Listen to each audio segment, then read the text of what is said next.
नमस्कार दोस्तों, स्वागत है आपका हमारे चैनल पर। हमारी आज की कहानी है पहली कमाई। जिंदगी आज कमला को किस दोराहे पर ले आई, उसकी कभी कल्पना भी नहीं की थी कल्पना ने। पति को गुजरे 2 महीने हुए हैं। सब रिश्तेदार चले गए। मायके में माँ बाप रहे नहीं।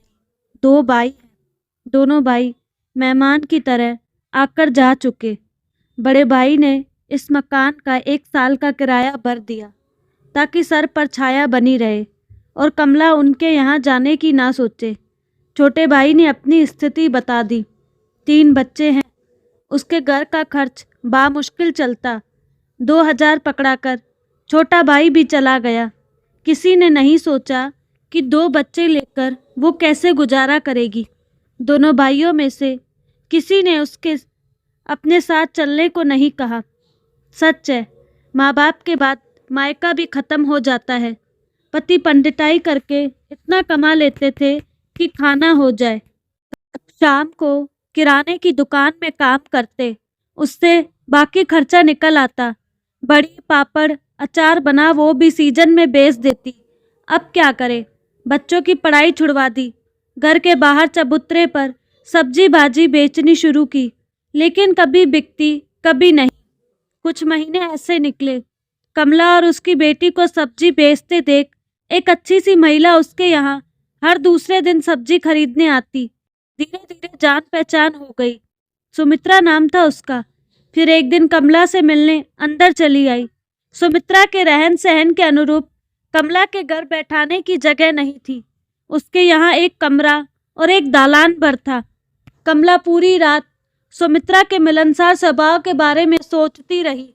कितनी सरल है भला, इतने बड़े लोग हम गरीबों को इतना मान कहाँ देते हैं। उसकी बेटी बाहर पढ़ती है और पति किसी ऑफिस में काम करते हैं। वो ज़्यादातर टूर पर रहते हैं। सेल्स मैनेजर हैं। दुनिया में अच्छे लोगों की कमी नहीं। बहुत दिनों बाद किसी ने कमला को अपनेपन का एहसास कराया। फिर उसका आने का सिलसिला बढ़ गया। वो कब कमला के अलावा उसके दोनों बच्चों के करीब आ गई, पता ही नहीं चला। दोनों बच्चों को फिर से स्कूल में दाखिल दिलवा दे कमला। उनकी पढ़ाई चौपट मत कर। तू ज़्यादा पढ़ी तो है नहीं, कहीं नौकरी कर सकती थी। बच्चों को इस लायक बना कि वो अपने पैरों पर खड़े हो सके। पढ़ाई के लिए अभी पैसा मैं दे दूंगी, बाद में धीरे धीरे तू लौटा देना। कमला को भी बात जच गई। बच्चों को स्कूल भेजना शुरू कर दिया। बच्चे तो सुमित्रा आंटी को बेहद पसंद करने लगे। अब जब स्कूल जाने लगे तो खर्चे की समस्या फिर पैर पसारने लग गई। ऐसे में सुमित्रा ने एक ऑफर रखा। देखो, कभी कभी दोपहर को 1 घंटे को तुम अपना कमरा किसी को देना चाहो तो 500 रुपये मिल जाएंगे। बच्चे भी तब स्कूल में होंगे, कोई मुसीबत नहीं आएगी। तुम बाहर बैठ के ताकती रहना, कोई आए तो मुझे बता देना। कमला पहले तो समझी नहीं। तो सुमित्रा, तुम यह करती हो? नहीं, ये ठीक नहीं। इज्जत भी कोई चीज़ होती है। कमला, अगर इज्जत से पेट भरता तो तुझे सब्जी नहीं बेचनी पड़ती, बच्चों की पढ़ाई छुड़वानी नहीं पड़ती। सोच ले फिर बताना, जबरदस्ती नहीं है। कह सुमित्रा चली गई। कमला पूरे दिन रात परेशान रही। फिर सोचा कि वो थोड़े ही गलत काम कर रही है। कोई भी मदद करने नहीं आया। ससुराल से देवर आया था, बोल गया कि जब खेत बिकेगा अच्छी कीमत पर तभी बेचूंगा, उस समय आपको अपना हिस्सा मिल जाएगा। पर वो जानती है कि जब ससुराल वाले जीते जी अपने बेटे को नहीं पूछते थे तो उसके जाने के बाद उसकी विधवा की क्या औकात। जब मायके और ससुराल वालों ने कोई खैर खबर नहीं ली, तब सुमित्रा ही बगैर रिश्तों के रिश्ता निभाती रही। ठीक है, कल सुमित्रा को हाँ कह देगी। पहली बार उसके अंदर बेहद दुखी मची थी। जो भी घर के सामने से निकलता लगता उसी के घर को देख रहा है। फिर आदत हो गई। सुमित्रा महीने में 4-5 बार आती। अब उसके अच्छे से रहने का राज कमला जान गई थी। कमला खुश थी कि घर बैठे पैसा आ रहा है। जिस महीने सुमित्रा कम आती तो खर्चा चलाना थोड़ा मुश्किल होता और सुमित्रा से ही पैसा उधार लेना पड़ता। देखते ही देखते पूरा साल बीत चुका। अब 6 महीने का मकान किराया चढ़ गया। आज मकान मालिक ने धमकी दी कि अगर इस महीने पिछला पूरा किराया नहीं दिया तो सामान फेंक देगा। कहाँ जाएगी कमला? कितना फ़ोन लगाया पर बड़े भाई ने नहीं उठाया और छोटा भाई फ़ोन पर अपनी गरीबी रोता रहा। आजकल सुमित्रा भी नहीं आ रही थी। बेटी के यहाँ जाने का कहकर चली गई। पूरे 2 सप्ताह बाद वो आई। बताया बीमार हो गई थी। मकान मालिक से बात हुई।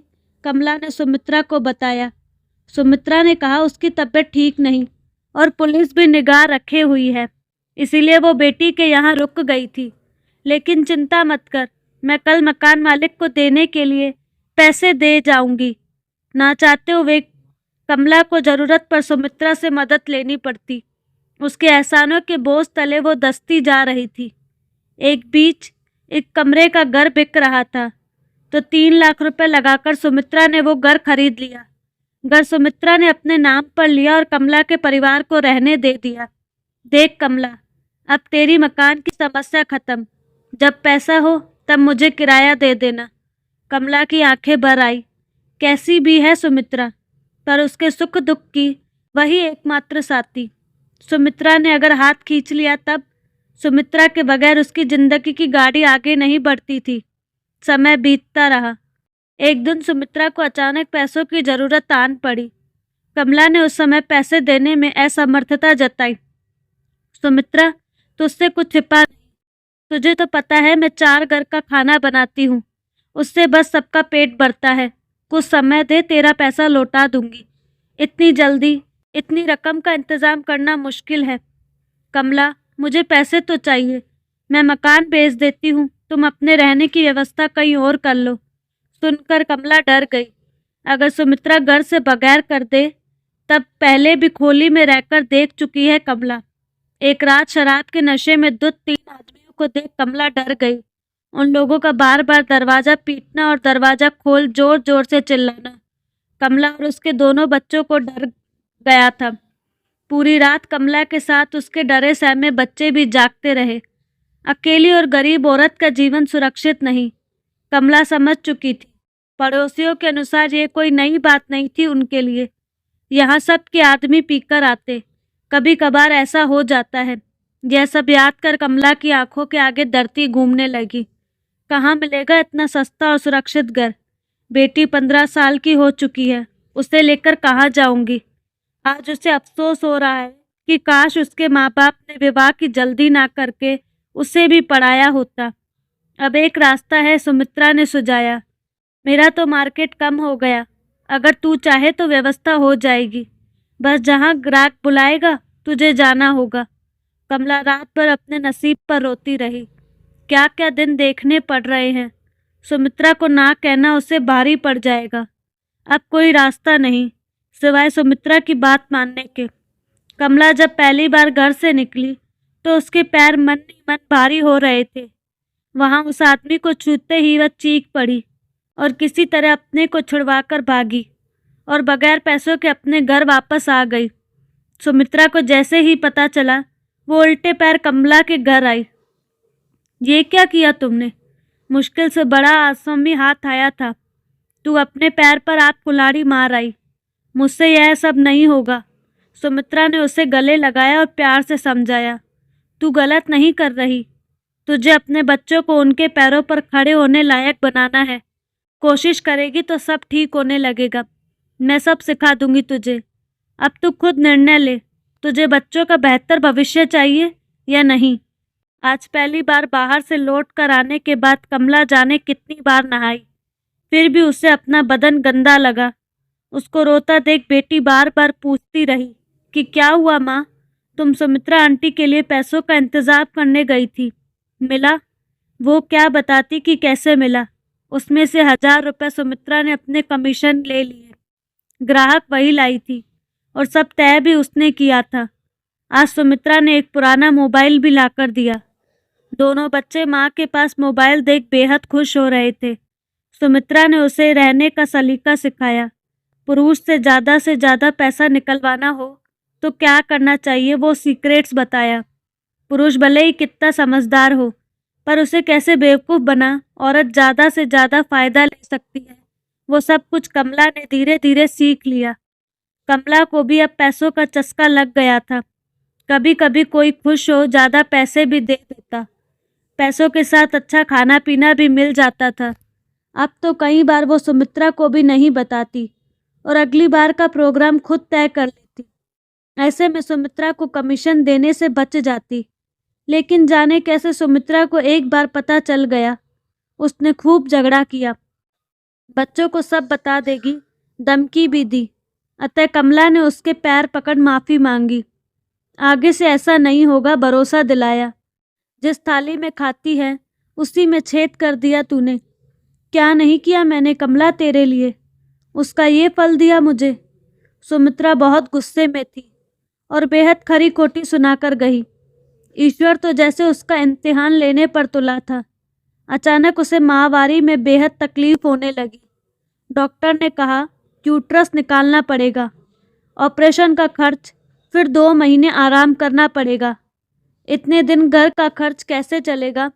जितना पैसा कमला जोड़ नहीं पाई थी उससे ज़्यादा का खर्च पहले आ गया।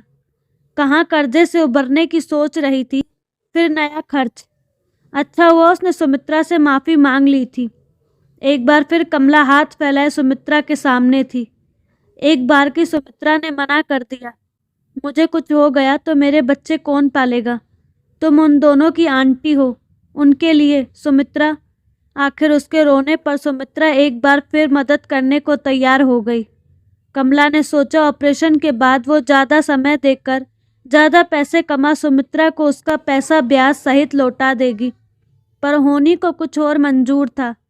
ऑपरेशन होने के बाद कमला को काम मिलना कम हो गया। जितनी देखभाल होनी चाहिए थी उतनी नहीं होने के कारण कमला जल्दी थकने लगी थी। उसका वजन भी काफ़ी कम हो गया। फिर पहले की तरह घर में पैसों की किल्लत होनी शुरू हो गई। इस बार सुमित्रा ने कमला को समझाया, देख कमला, अब तेरा वक्त निकल गया, अब तेरी भी पूछ कम हो गई है। बेटी को काम करने दे, जवान होने तक मंझ जाएगी। अभी से शुरू करेगी तो लंबे समय तक टिकी रहेगी। उम्र है, पैसा भी ज़्यादा मिलेगा। वो चाहे तो दिन में स्कूल जाकर पढ़ सकती है। रात आँखों में बीती। पहले कमला ने सोचा कि वो आत्महत्या कर ले, लेकिन तभी विचार आया, फिर तो सुमित्रा का रास्ता और आसान हो जाएगा। उसकी बेटी को आसानी से वो उसी काम में हमेशा के लिए लगा देगी। फिर एक क्या, मेरे दोनों बच्चे अनाथ हो जाएंगे। अगर पैसा नहीं होगा तो रोटी देने के बहाने दुनिया के सारे लोग उसकी बेटी को लूट लेंगे। एक तरफ कुआं तो दूसरी तरफ खाई। सुमित्रा उसे चारों तरफ से घेर चुकी थी। उस आग से बचना संभव नहीं। ये ऐसी आग है जिससे रोशनी तो होती है, पर खुद का घर जलाने से। सुमित्रा का विरोध करने की ताकत अब कमला के पास नहीं। कोई रास्ता नहीं सिवाय सुमित्रा की बात मानने के। बेटी बोलती कुछ नहीं, पर शायद सब समझने लगी। बचपन तो कोरी स्लेट की तरह होता है, जो लिख गया वो समय के साथ समझ आने लगता है। सुबह उसकी सूजी आंख देखकर बेटी ने कहा, माँ मत रो, तुम सुमित्रा आंटी का कहना मान लो, फिर हमें कभी पैसों की तंगी नहीं रहेगी। सुमित्रा आंटी के सामने आपको कभी हाथ फैलाना नहीं पड़ेगा। मैं भी तुम्हारी तरह तैयार होकर काम पर जाऊंगी। इतना सुनते ही उसने बेटी को चटाक से थप्पड़ जड़ दिया। फिर कमला स्वयं फपक फपक कर रोने लगी। वो किसका गुस्सा बेटी पर उतार रही है, खुद के अपने धंधे से हटाए जाने का या बेटी को इस काम में डालने का। अपने बेटी को इस नरक में कैसे झोंक दे। इस दलदल से निकलना कितना कठिन है।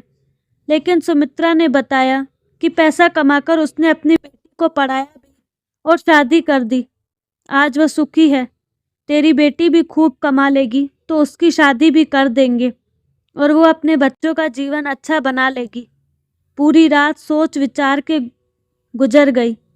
कमला ने निर्णय लिया कि वह क्या करती है और उसकी बेटी को क्या करने को सुमित्रा आंटी कह रही है। बेटी को बताना जरूरी है। यह सब जानकर अगर उसकी बेटी उससे नफरत करने लगे, तब जो भी हो, अगर उसे ये काम करना है तो उसे तन के साथ मन से भी तैयार होना पड़ेगा। अगर तैयार नहीं तो फिर मैं भी उसे बताऊंगी ज़रूर। रात कांटों में बीती। कैसी माँ है वो।